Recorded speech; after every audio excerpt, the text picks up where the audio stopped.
اللہ تعالیٰ نے یہاں فرمایا اس سے بہتر دین کس کا جو اسلام لے آیا، جو اسلام میں آیا، اس سے بہتر دین کس کا ہے دنیا میں؟ اب یہاں سے سمجھ لیجیے اللہ جس کو سب سے بہتر دین فرما رہا ہے تو یقیناً وہ دنیا کا سب سے بہترین مذہب ہے۔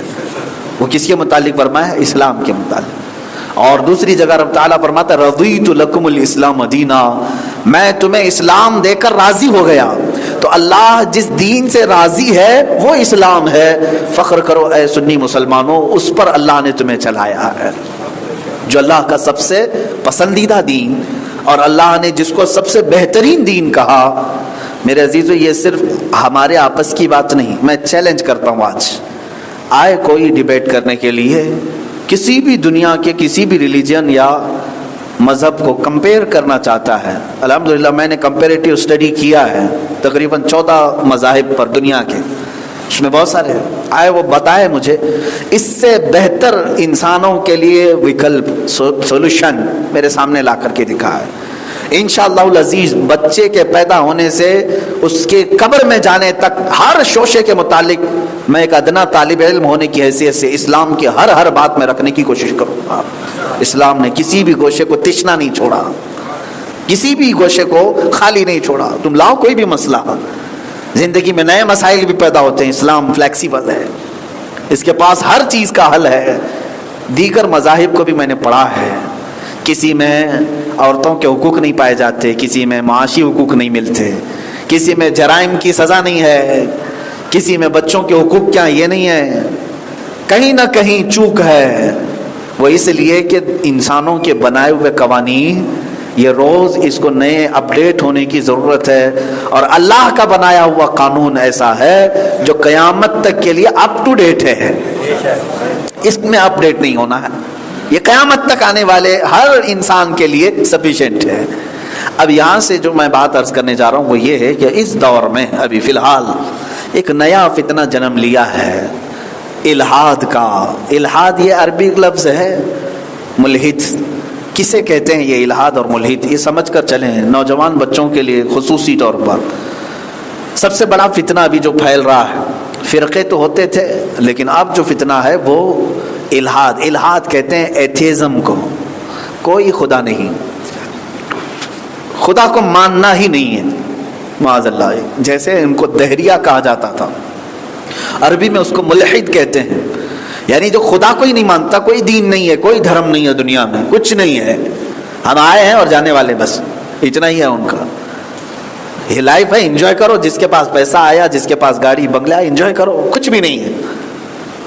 تو یہ ایک تیزی سے پھیل رہا ہے فتنہ جو خدا کے وجود کا بھی انکار کر رہا ہے، اس میں مسلمان بھی ہیں، ہندو بھی ہیں، کرسچن بھی ہیں اور یہودی بھی ہیں، دیگر کئی مذاہب کے چھٹے ہوئے لوگ ہیں جو مذہب بیزار ہیں، وہ سب جمع ہو رہے ہیں ایک پلیٹ فارم پر، اور اپنے آپ کو ایتھیسٹ کہتے ہیں، اس کو شاید یہاں پر ناستک کہتے ہیں۔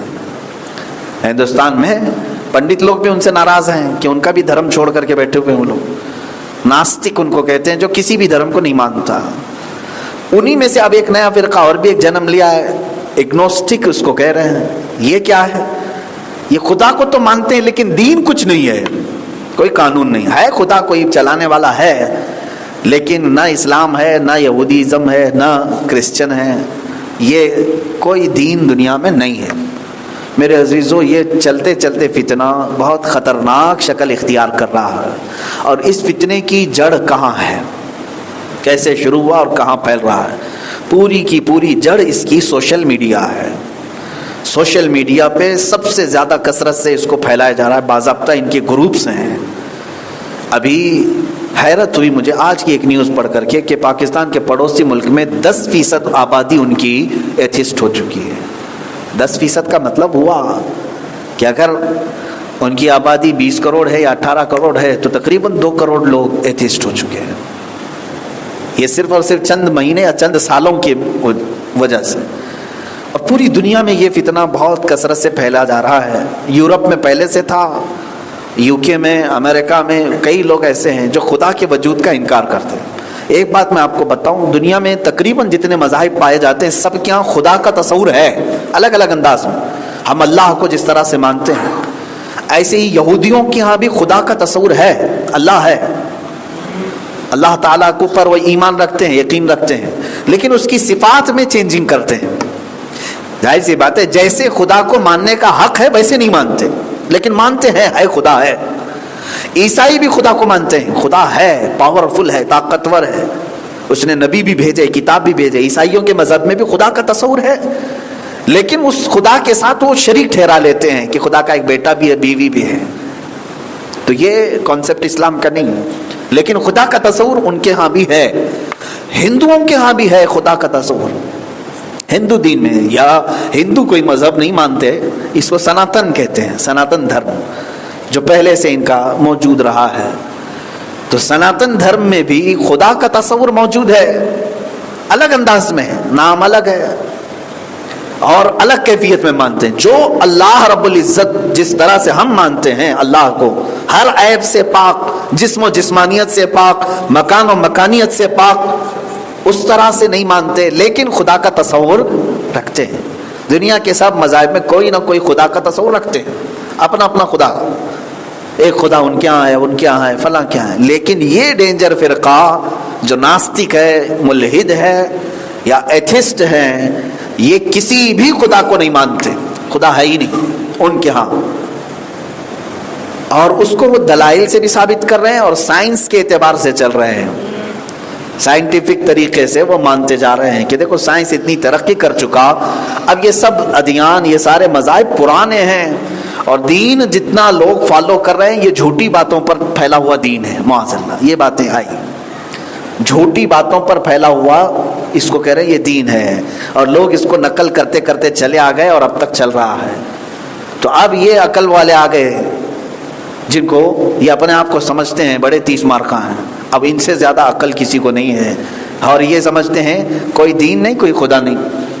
اب سنیے میرے عزیزو، اس کے متعلق میں انشاءاللہ العزیز پھر تفصیلی گفتگو کروں گا، لیکن آج میں نے یہاں چھیڑ دیا اس بات کو۔ تفسیر میں رب تعالیٰ نے قرآن میں جب یہ اللہ نے فرمایا اس سے بہتر دین کون سا جو اسلام ہے، دین ہے جوانوں، اللہ تعالیٰ نے تمہیں بہت بڑا احسان کیا جو اسلام دیا ہے، بہت بڑا احسان ہے۔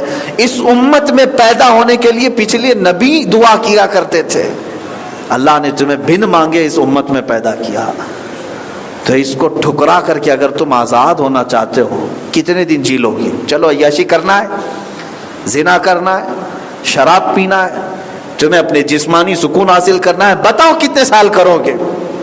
کتنے سال کرو گے؟ 20 سال، 25 سال، 30 سال، 40 سال، کتنے سال کرو گے؟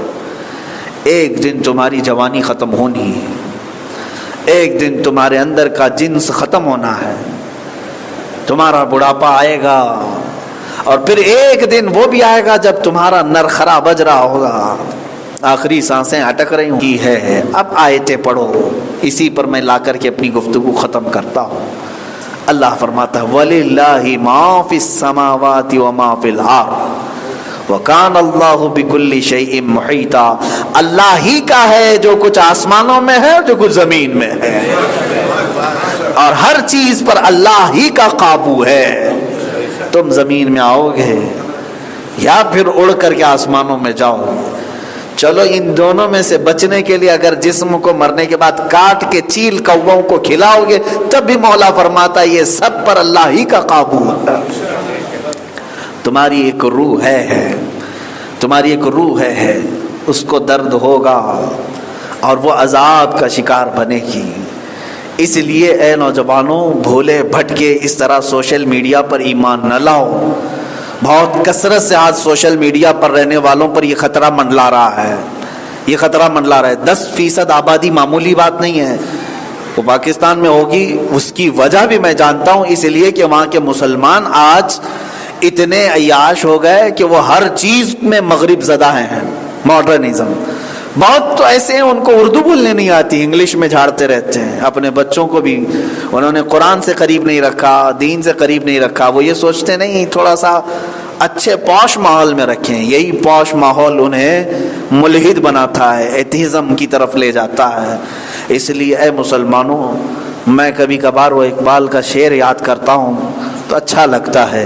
وہ اندھیرا ہی بھلا تھا کہ قدم راہ پہ تھے. وہ اندھیرا ہی بھلا تھا کہ قدم راہ پہ تھے. روشنی لائی ہے منزل سے بہت دور ہمیں. کیا ہی بہتر کہا تھا. اندھیرا تھا پہلے لیکن راستے پر قدم تھے. ڈرتا تھا بندہ. یہ روشنی کے نام پر اس قدر پھیل گئے کہ راستے سے ہی ہٹ گئے. Social media, print media, electronic media, science کی ترقی، یہ سب روشنیاں بندوں کو ہٹا رہی ہیں ان کے اپنے راستوں سے. اسی لیے تمہاری کامیابی کس میں ہے؟ تمہاری کامیابی 1400 سال پیچھے جانے میں ہی ہے، جہاں سے تمہیں رسول اللہ کے قدم نظر آئے. ان قدموں کے علاوہ ہماری کوئی زندگی نہیں. اسی لیے میں مسلمانوں سے اب گزارش کروں گا، جو بگڑ چکے اللہ انہیں ہدایت دے، لیکن جو تمہاری گود میں ہیں آج بچے اور جو تمہاری پرورش میں ہیں آج نوجوان، اے مسلمانوں تربیت ان کی آج سے شروع کرو. ان کو محبت مصطفیٰ، محبت قرآن، محبت خدا پڑھانا نہیں بلکہ پلانا شروع کر دو. بچوں کو پلانا شروع کر دو اور ان سے زیادہ ان کے ذہن و دماغ میں قرآن کی عظمت بٹھاؤ. قرآن کی عظمت بٹھاؤ. حضور کا نام لیتے ہی ادب سکھاؤ. اتنا ادب سکھاؤ کہ بچہ موت تک جنگل میں بھی رہے اپنے نبی کو چھوڑ کر نہ رہے، اللہ اور قرآن کو چھوڑ کر کے نہ رہے. ایک مرتبہ اب یہاں تمہاری ضرورت آ گئی تربیت کی. اپنے بچوں کا خیال رکھو کہ اگر یہ ملحدین کے ہتھے چڑھ گئے تو ہر نوجوان بچے کی کچھ نہ کچھ خواہشات ہوتی. جیسے بالغ ہوتا ہے بچہ اسے نئی خواہشات ہوتی. تو ہر نوجوان آزادی چاہتا ہے، اپنے ماں باپ سے بھی نکلنا چاہتا ہے، وہ مذہب سے بھی نکلنا چاہتا ہے، کیونکہ اس کو پابندیاں اچھی نہیں لگتی. دیکھنا 10ویں ہونے کے بعد کالج کی زندگی اور 10ویں کی بہت فرق ہوتا ہے نا، بہت فرق ہو جاتا ہے. اور اس کی وجہ یہی ہے کہ یہاں سن بلوغ کو پہنچا ہے، 16 سال کا ہو گیا، جوانی ابھر رہی ہے. اب اسے نئی چیزیں کوئی بنا روک ٹوک کے چاہیے. ماں باپ نہ روکیں، بڑا بھائی نہ روکے، بہن نہ کوسے، دادی کچھ نہ بولے، دادا کچھ نہ بولے. یہ نوجوان کی خواہش ہوتی ہے. وہ ان سے چڑنے لگتا ہے. کیوں؟ یہ میری خوشیوں کے لیے رکاوٹ بنتے ہیں. میں کچھ بھی کرنے جاتا ہوں یہ روک دیتے ہیں. یہاں سے ایک شیطانی فطرت شروع ہوتی ہے. اور پھر اگر گھر والوں سے ٹینشن میں آ گیا تو مولانا لوگوں سے اسی لیے بھاگتا ہے کہ جاؤں گا تو یہ روکیں گے، جاؤں گا تو مجھے روکیں گے. نشہ نہیں کرنا، شراب نہیں پکڑنا، جوا نہیں کھیلنا، لڑکیوں کے ساتھ فلاں نہیں کرنا، مولانا تو روکیں گے. تو یہاں سے بھی بھاگتا ہے، دین سے بھی بھاگا، ماں باپ سے بھی بھاگا. جہاں اس کی تربیت ہونے والی وہاں سے بھاگتا رہتا ہے. یہ 16 سال کی عمر ڈینجر ہو جاتی ہے. اسی لیے 16 سال تک انتظار کیوں کرتے ہو کہ میرا بچہ بھٹکے گا تو پکڑوں گا؟ 6 سال سے ہی شروع کرو کہ بھٹکنے ہی کیوں پائے. 6 سال سے ہی اس پودے پر اتنا پانی ڈالو حضور پاک کی محبت کا کہ 16 سال کے بعد پھر تم اللہ کے حوالے کرو، اللہ اس کی حفاظت فرمائے گا. اللہ کے حوالے کر دو. یوں عرض کرو کہ مولا میں نے 10 سال اس کی نگرانی کی، اب یہ جوان ہو چکا، اب تو اس کی نگرانی فرما. یہی کام بابا فرید الدین گنج شکر کی ماں نے کیا تھا. جب حضرت بابا فرید 4 سال کے تھے تو ماں نماز اپنے ساتھ پڑھاتی تھی، مصلی بچھا کر کہتی تھی بیٹا نماز میرے ساتھ پڑھ. چھوٹا سا بچہ بار بار پوچھتا اماں نماز پڑھوں کیا ملے گا؟ کہتی تھی شکر ملے گی، شکر ملے گی. اور ایک شکر کی چھوٹی سی پڑیا مصلی کے نیچے دبا دیتی تھی. بچہ نماز پڑھ کر کے مصلی اٹھائے شکر کی پڑیا مل جائے. بچہ خوش ہوتا تھا. ماں کی تربیت کا ایک انداز دیکھیں رب سے قریب کرنے کے لیے. 8 سال یا 9 سال کی عمر ہو گئی، شکر تو روز ملتی تھی. ایک دن اپنے دوستوں کے ساتھ جنگل میں تھے، ظہر کا وقت ہوا، دوستوں کو بلایا آؤ چلو نماز پڑھتے ہیں، نماز پڑھنے پہ شکر ملتی ہے، نماز پڑھو شکر ملتی ہے. ظہر کا وقت ہوا، ادھر ماں گھبرا گئی اور اللہ کی بارگاہ میں یہی دعا کی جو میں نے ابھی کہا، اے اللہ اتنے سال تک تو میں نے نگرانی کی، آج میرا بچہ دور ہے، اگر ابھی وہ ظہر کے وقت میں پڑھ لیا نماز اور اگر اس کو شکر نہیں ملی تو مولا وہ بدزن ہو جائے گا، میں جھوٹی پڑ جاؤں گی اور تیری محبت میں نے جو اس کو پلائی ہے وہ کم نہ ہونے پائے. ماں مصلی بچھا کر دعا کرتی رہی، ادھر وہ اپنے دوستوں کے ساتھ ظہر کی نماز پڑھے۔ اس کے بعد فرماتے ہیں مصلی اٹھایا تو شکر کی پوری کان تھی وہاں پر، پورا ذخیرہ تھا، ذخیرہ تھا، ایک پڑیا نہیں، پورا ذخیرہ شکر کا بھرا ہوا تھا۔ اور اسی لیے فارسی میں گنج کہتے ہیں خزانے کو، اور ان کا لقب ہو گیا گنجے شکر، شکر کا خزانہ ہے یہ، فرید الدین گنجے شکر کہتے ہیں کہ یہ پورے شکر کا خزانہ لے بیٹھے ہیں۔ تو میرے